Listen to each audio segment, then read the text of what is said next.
ఈ వీడియోలో interview question ని సాల్వ్ చేద్దాం. ఫస్ట్ క్వశ్చన్ వచ్చేటప్పటికి using pivot table find the total salary paid at each business unit అన్నారు. మనం ఫస్ట్ డేటాని సెలెక్ట్ చేద్దాం. Control shift down arrow, data select అయింది. ఇన్సర్ట్ ట్యాబ్ లోకి వెళ్ళి ఫస్ట్ లోనే ఉంటుంది చూడండి pivot table. From the table range మనం సెలెక్ట్ చేసిన టేబుల్ రేంజ్ కి సెలెక్ట్ అవుతుంది. ఈ డైలాగ్ బాక్స్ అనేది ఓపెన్ అవుతుంది చూడండి. న్యూ వర్క్ షీట్ లోకి పెట్టుకుందాం, ఎందుకంటే మళ్ళీ ఇలా క్లమ్సీ కాకుండా ఉంటుంది.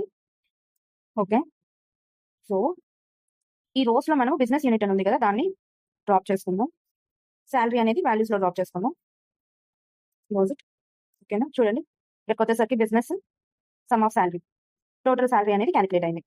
ఇప్పుడు మనం దీంట్లో చూద్దాం మనం చేసింది కరెక్టా రాదా, కరెక్ట్ గా వచ్చిందా లేదనేది ఫిల్టర్ యూస్ చేద్దాం. బిజినెస్ ఫస్ట్ వచ్చేటప్పటికి ఏబిసి మీ ఆఫ్ సెలెక్ట్ చేసి ఏబిసిలోకి వెళ్ళాం.